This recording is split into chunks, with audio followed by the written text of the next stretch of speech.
Yeah.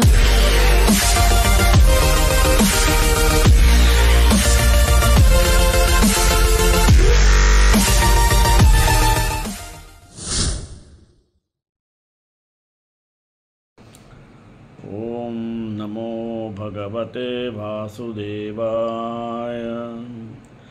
ఓం నమో భగవతే వాసుదేవాయ. ఓం నమో భగవతే వాసుదేవాయ.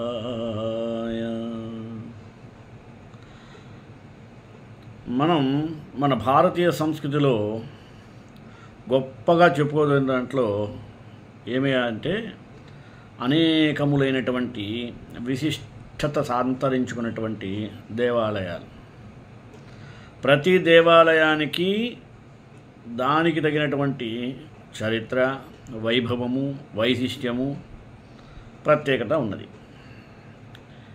ఒక దేవాలయానికి మరొక దేవాలయానికి ఎప్పి కూడా పోటీ లేదు. కారణం దేనికదే సాటి. అది మన భారతదేశంలో ఉండేటువంటి గొప్ప సంస్కృతి. ఎందుకంటే మన భారతదేశం కర్మభూమి, వేదభూమి, ధర్మభూమి. అదే కాకుండా ఎంతోమంది మహర్షులు, మహాత్ములు నడయాడినటువంటి పవిత్రమైనటువంటి పుణ్యభూమి మన యొక్క భారతదేశం. ఇటువంటి భారతదేశంలోనే రామకృష్ణ పరమహంస కానీ, స్వామి వివేకానంద కానీ, భగవాన్ రమణ మహర్షులు కానీ, అరవిందులు కానీ, ఇలా చెప్పుకుంటూ పోతే గురు గోవింద్ సింగ్ లాంటి వారు కానీ, రామచరిత మానస రచించిన తులసీదాస్ లాంటి వారు కానీ, చైతన్య ప్రభు కృష్ణ భక్తి తత్వాన్ని బహుళ ప్రచారం చేసినటువంటి వ్యక్తిగా కానీ, ఇలా చెప్పుకుంటూ పోతే అనేక మంది అనేక విధాలుగా మన సంస్కృతికి ఇతోధికంగా సాయం చేసిన వారే. అలాగే త్రిమతాచార్యులు, ఆదిశంకరులు, అద్వైత మత స్థాపకులు, శ్రీరామానుజులు విశిష్టాద్వైతం, మధ్వాచార్యులు ద్వైత మత సిద్ధాంతం. ఇలా ఎవరికి వారు తమదైనటువంటి శైలిలో అనేకములైనటువంటి దేవాలయముల యొక్క వైభవాన్ని చక్కగా మనకు కళ్ళకు కట్టినట్లుగా వివరించి ఉన్నారు. ఆయా దేవాలయాలకు ఉండేటువంటి ప్రత్యేకతలే కాకుండా వాటి వలన మనకి వనగూడేటువంటి అనేకములైనటువంటి ప్రయోజనాలు కూడా మనకి తెలియజేసి ఉన్నారు. అటువంటి దేవాలయాల గురించి మనం ఈరోజు తెలుసుకోవాల్సిన ప్రాధాన్యత ఉంది. ఇప్పటికే నేను ఎన్నో ఎపిసోడ్లో ఎన్నో రకాల దేవాలయాల గురించి, శక్తి పీఠాల గురించి చెప్పున్నాను. కానీ ఈరోజు విశిష్ట దేవాలయాలు అనే శీర్షికన మీ ముందుకు వస్తున్నాను. మొదటగా ప్రార్థన. శ్రీమాతా పితరౌ నిత్యం జన్మనో మమకారిణే ధర్మాది పురుషార్థేభ్యః ప్రథమం ప్రణమామ్యహం. మనకి తెలుగువారికి అతిథిగా మనం రాఘవేంద్ర స్వామిని పూజిస్తాం, కొలుస్తాం. తెలుగువారు గొప్ప పుణ్యం చేసి ఉంటారు. వైష్ణవులంతా అవతార పురుషునిగా భావించేటువంటి శ్రీ రాఘవేంద్ర స్వామి ఈ భారతదేశంలోనే ఉద్భవించినటువంటి మహానుభావుడు. ఈ శ్రావణ బహుళ విధియ నాటికి రాఘవేంద్ర స్వామి వారు సజీవ సమాధిని పొంది సరిగ్గా 348 ఏళ్ళు కావస్తున్నాయి.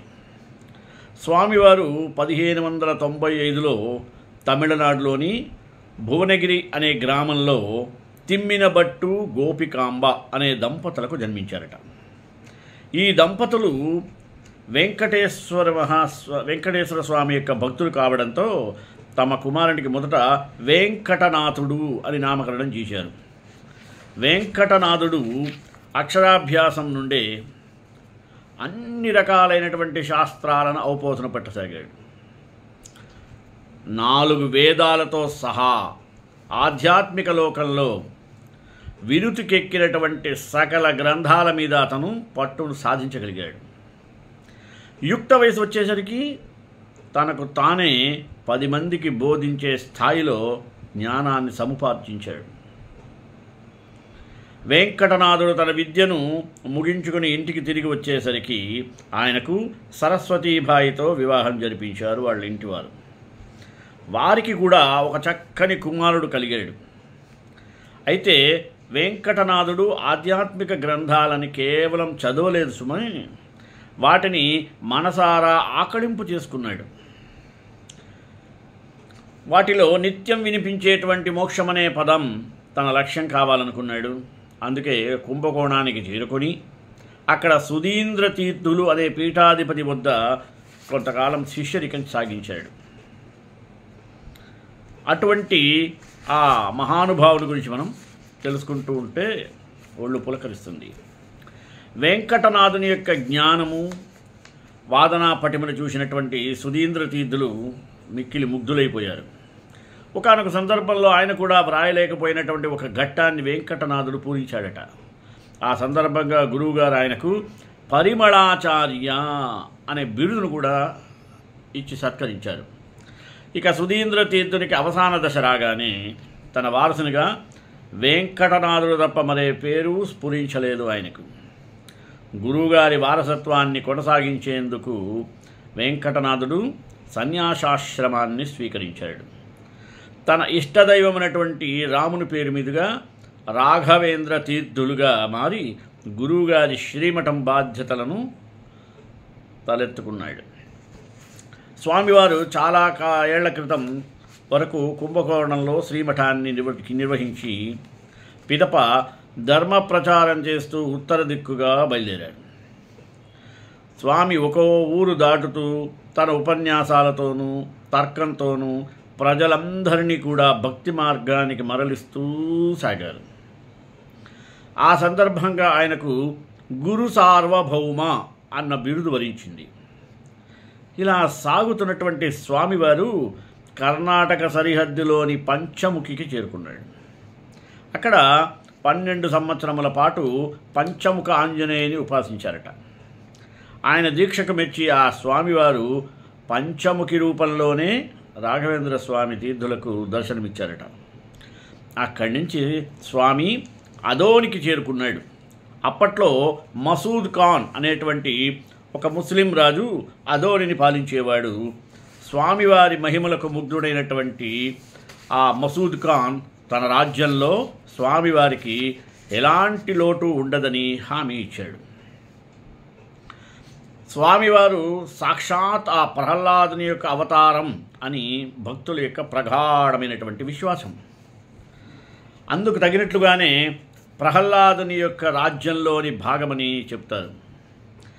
మాంచాల అనే గ్రామానికి చేరుకున్నాక రాఘవేంద్రులు అక్కడే తాను జీవ సమాధి చెందబోతున్నట్లుగా ప్రకటించుకున్నారు.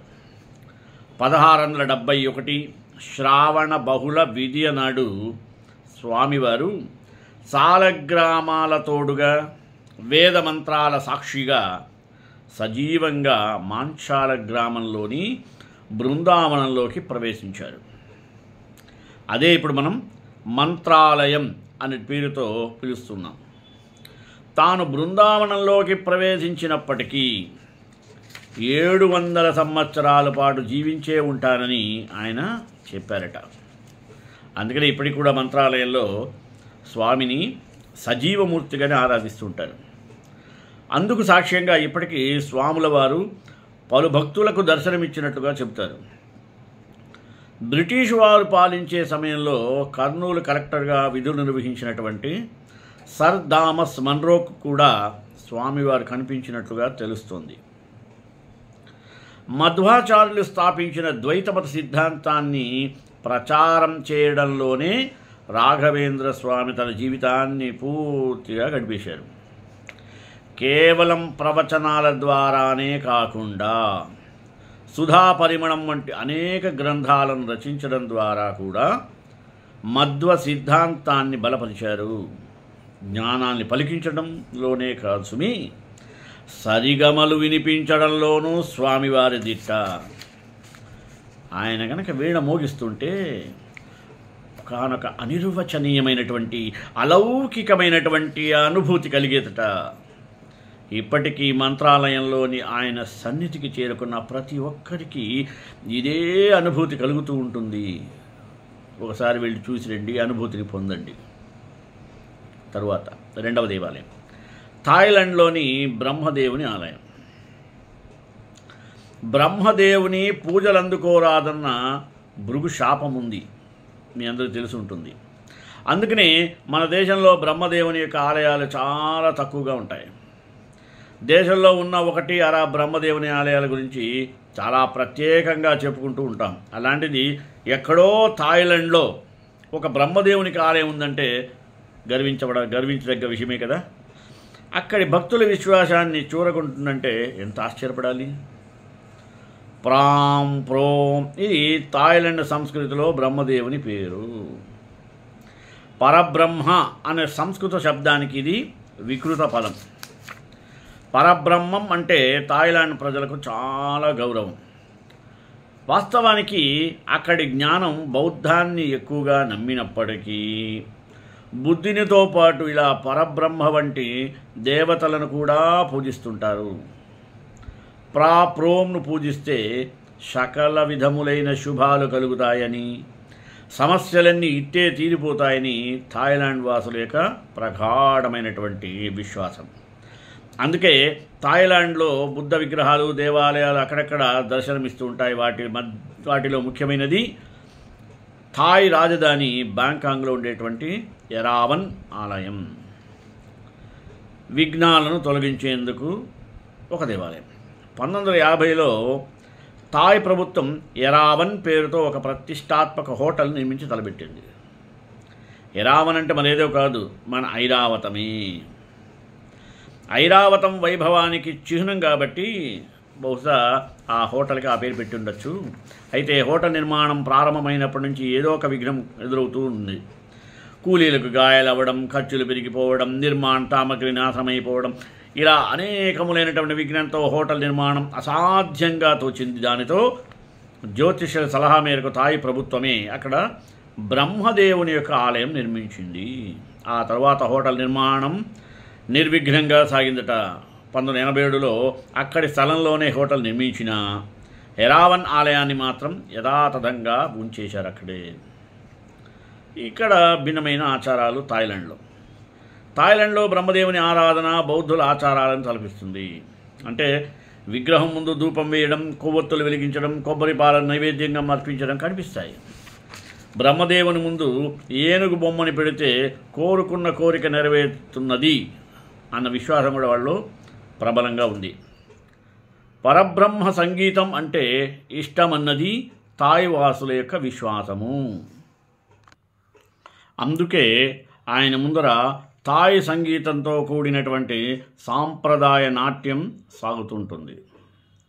ఎన్నో అవాంతరాలను ఎదుర్కొని ఎరావన్ ఆలయానికి భక్తులు వెల్లువెత్తడంతో పాటుగా దాని మీద అసాంఘిక శక్తుల దృష్టి కూడా పడసాగింది.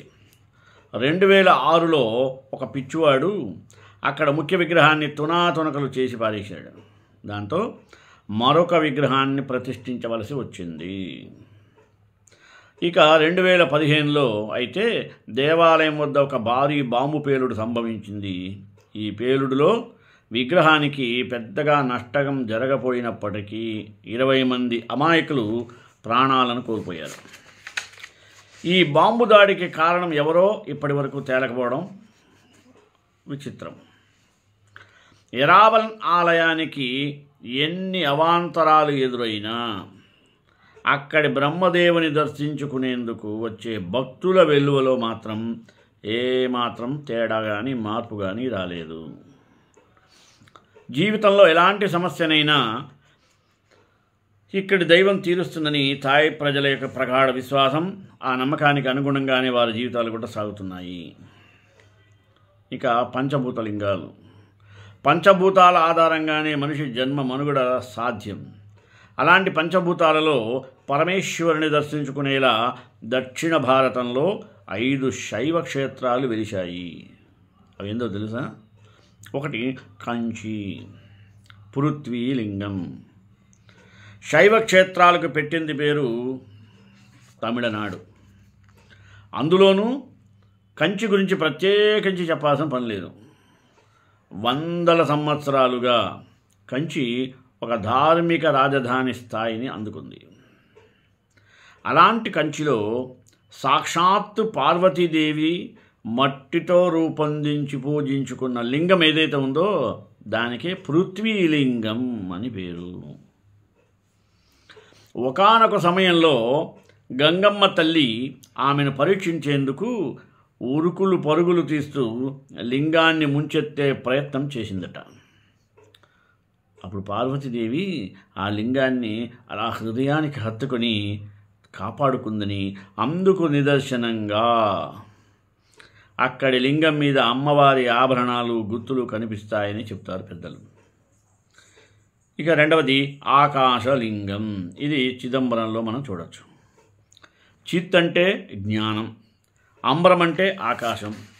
ఏదో మన తృప్తి కోసమో సౌలభ్యం కోసమో భగవంతుని ఒక్కో రూపంలో పూజించుకుంటావేమో కానీ అనంతమైనటువంటి ఆయన తత్వానికి పరిమితులను గ్రహించడం అసాధ్యం కదా. అందుకనే అక్కడ ఆ పరమేశ్వరుని మూల విగ్రహం ఉండాల్సిన చోట కేవలం ఖాళీ స్థలం మాత్రమే ఉంటుంది. ఆ చిదంబర రహస్యాన్ని భక్తులు తమకు తోచిన రీతిలో అన్వయించుకుంటూ ఉంటారు. ఆ పరమేశ్వరుడు ఎవరు? నిరాకారునిగా దర్శనమిచ్చేటువంటి వాడు. ఆ క్షేత్రంలోనే ఆయన ఆనంద తాండవం చేసి నటరాజు స్వామిగా కొలువుదీరాడు. ఇక మూడవది అగ్నిలింగం, అరుణాచలం. కొండ మీద వేసిన దేవుని చూసాం, కానీ దేవుడే కొండగా వెలిసిన క్షేత్రం ఎక్కడ చూసామా? ఇప్పుడు వెంకటేశ్వర స్వామి కొండపైన వెలిశాడు, కానీ శివుడు అసలు కొండగానే వెలిశాడు. అది అరుణాచలం. దాన్నే తిరువణ్ణామలై అని అంటారు తమిళంలో. ఇక్కడి స్వామిని అన్నామలై పిలుచుకుంటారు. పవిత్రమైన ఆ అన్నామలై ఉన్న క్షేత్రమే ఈ అరుణాచలం. అగ్నితత్వానికి గుర్తుగా ఇక్కడి కొండ కూడా ఎర్రటి రంగులో కనిపిస్తుంది. బ్రహ్మ విష్ణువుల మధ్య ఎవరు గొప్ప అనే సంవాదాన్ని తీర్చేందుకు పరమేశ్వరుడు అగ్నిలింగంగా వెలసిన క్షేత్రమే ఈ అరుణాచలం. ఆ కొండనే పరమేశ్వరునిగా భావించి దాని చుట్టూ గిరి ప్రదక్షిణం చేస్తారు భక్తులు. ఇక కొండ దిగునున్న అన్నామలై ఆలయం దేశంలోని ఎత్తైనటువంటి గోపురాల్లో మూడవది. ఆ ఆలయానికి కూతవేటు దూరంలోనే రమణ మహర్షి జీవనంతో పావనమైనటువంటి రమణాశ్రమం కూడా ఉంది. ఇంక చెప్పేదేమో చెప్పండి. ఇంకా నాలుగవది జలలింగం, అంటే జంబుకేశ్వరం. తమిళనాడ తిరుచి పట్టణానికి సమీపంలో ఈ జంబుకేశ్వర ఆలయం అనేది ఉంది. ఇక్కడ ఒకప్పుడు జంబూ వృక్షాలు అంటే నేరేడు చెట్లు ఎక్కువగా ఉండేవి కాబట్టి జంబుకేశ్వరం అన్న పేరు వచ్చిందట. మరొక ఐతిహ్యం ప్రకారం శంభుడు అనే మహర్షి తపస్సుకి ప్రసన్నమైన శివుడు లింగ రూపంలో వెలిశాడని, ఆయన ఎదురుగా శంభుడు జంబూ వృక్షం నిలిచి కలకాలం శివుని చూస్తూ ఉండిపోయే వరాన్ని పొందాడని చెప్తారు. కావేరీ నదీ తీరంలో వెలిసిన జంబుకేశ్వరుని జలతత్వం అనేందుకు తిరుగులేని సాక్ష్యంగా ఆయన పానవట్టం నుంచి నిరంతరం నీరు ఊటగా వస్తూనే ఉంటుంది. చివరిగా వాయులింగం. వాయులింగం అంటే మనందరికీ తెలిసిందే, కాళహస్తి. అదృష్టవశాన మన తెలుగు గడ్డ మీద వెలిసిన పరమేశ్వరుడే ఆ శ్రీ కాళహస్తీశ్వరుడు.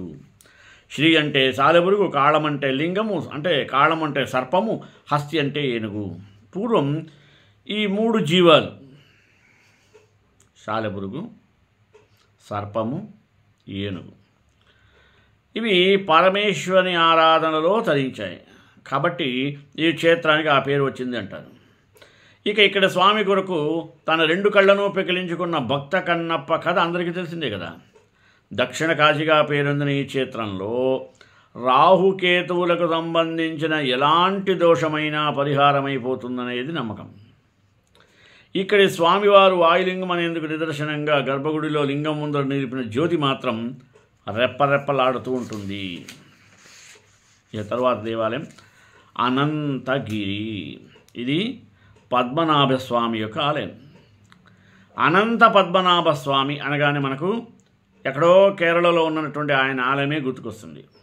కానీ మన హైదరాబాద్కి 100 కిలోమీటర్ల దూరంలోనే అనంతగిరి కొండల మీద వెలిసిన స్వామి గురించి మనలో చాలామందికి తెలియదు. చుట్టూ కొండలు, దట్టమైనటువంటి చెట్ల నీడనిచ్చే మబ్బుల మధ్య స్వామి కూడా సేద తీరుతున్నాడా అన్నట్లుగా ఉండేటువంటి అనంతగిరి విశేషాలు మనం తెలుసుకొని తీరాల్సిందే. మార్కండేయుని తపస్సుకు మెచ్చికి ఈ కొండ మీద వెలిసిన అనంత పద్మనాభ స్వామి పేరు మీదుగానే అనంతగిరి అన్న పేరు వచ్చింది. ఇక్కడ స్వామి గురించి 2 కథలు విస్తృత ప్రచారంలో ఉన్నాయి. ఒకటి మార్కండేయ మహర్షికి సంబంధించింది కాగా, 2 కథలో ముచికుందుడు అనేటువంటి రాజర్షిది ప్రధాన పాత్ర. ఒకప్పుడు మార్కండేయ ఋషి ప్రశాంతమైన ఈ కొండ ప్రాంతంలో తపస్సు చేసుకుంటూ గడిపేవాట. తన తపోబలంతో రోజు ఆయన కాశీకి వెళ్ళి గంగలో స్నానమాచరించి తిరిగి ఇక్కడికి చేరుకునేవాడట. కానీ ఒకరోజు వేడమించిపోవడంతో మార్కండేయుడు గంగకు చేరుకోలేకపోయాడు. అప్పుడు సాక్షాత్ గంగాధరుడైన ఈశ్వరుడే మార్కండేయుని ఆశ్రమం వద్ద గంగాజలం లభ్యమయ్యేట్లు అనుగ్రహించాడట.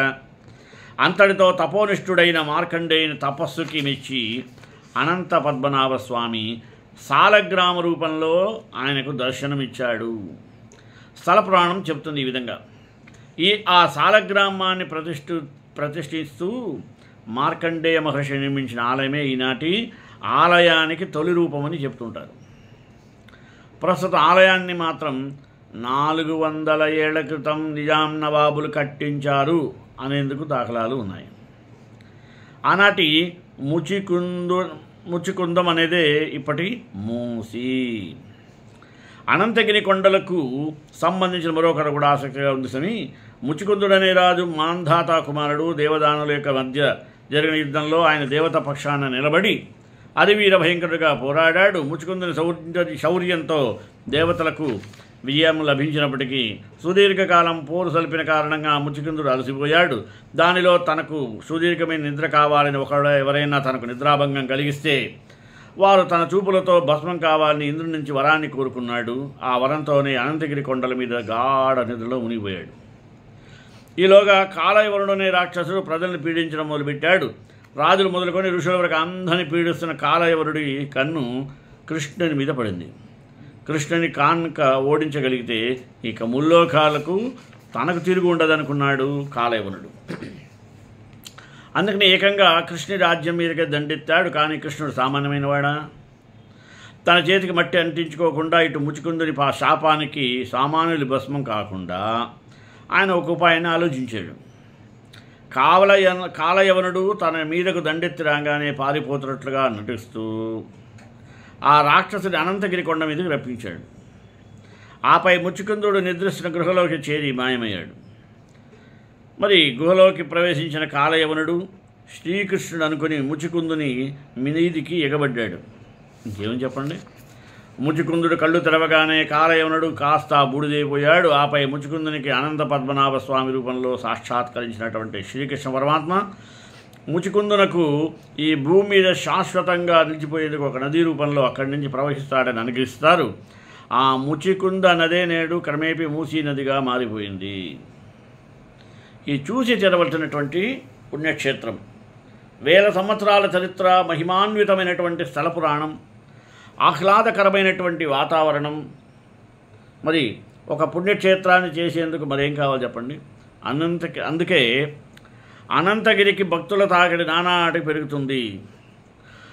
అనంత పద్మనాభాలయం, భగీరథ గుండం, మార్కండేయుల వారు తపస్సాచరించిన ప్రదేశం, మూసీ నది ప్రవాహం, ఇలా అనంతగిరి కొండల మీద చూసేందుకు చాలా ప్రదేశాలు ఉన్నాయి.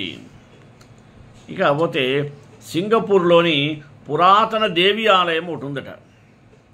తమిళుల దగ్గర ఒకానొక సుగుణం ఉంది. వాళ్ళు ఎక్కడికి వెళ్ళినా తమ సంస్కృతిని మర్చిపోరు. సరికదా, ఆ సంస్కృతికి తగినటువంటి వాతావరణాన్ని కూడా కల్పించుకుంటారు వారికి వారే. అందుకే సింగపూర్, మలేషియా, శ్రీలంక వంటి ప్రాంతాల్లో వారి ఉనికి స్పష్టంగా కనపడుతుంది. ఆ దేశం వారిదే అన్నంతగా వారి ప్రభావం కనిపిస్తుంది. అలా సింహపురిలో వారు నెలకొల్పినటువంటి ఒక పురాతన ఆలయం ఆ దేశ చరిత్రలో భాగంగా నిలుస్తుంది. కానీ నారాయణ పిళ్ళై గురించి తెలుసుకోవాలి. 19వ శతాబ్దంలో సింగపూర్లో అడుగుపెట్టాడో లేదు, తొలి భారతీయుల్లో నారాయణ పిళ్ళై అనే ఒకరు శ్రేష్టమైన వాడు. బ్రిటిష్ వారి దగ్గర గుమాస్తాగా జీవనం సాగించినటువంటి పిళ్ళై తరువాతి కాలంలో సొంత వ్యాపారాలను ప్రారంభించాడు. ఆ తర్వాత అనతి కాలంలోనే నారాయణ పిళ్ళై గొప్ప పారిశ్రామికవేత్తగా విజయం సాధించాడు. తన విజయానికి కృతజ్ఞతగా సింగపూర్లోని తోటి తమిళలకు ఆలంబనగా ఆయన ఒక ఆలయాన్ని నిర్మించాలని అనుకున్నారు. అదే శ్రీ మారియమ్మన్ ఆలయము. తమిళనాడు నుండి ప్రత్యేకంగా పిలిపించినటువంటి శిల్పులతో 1827 నాటికి ఈ ఆలయాలు నిర్మాణం పూర్తయింది. ఇప్పుడు మారియమ్మన్ గురించి తెలుసుకుందాం. సాక్షాత్ పార్వతీదేవి అవతారమే మారియమ్మన్. ఈ తల్లి గురించి తమిళనాడు ప్రచారంలో ఉన్న కథ ఒకటి చాలా ఆసక్తికరంగా ఉంటుంది.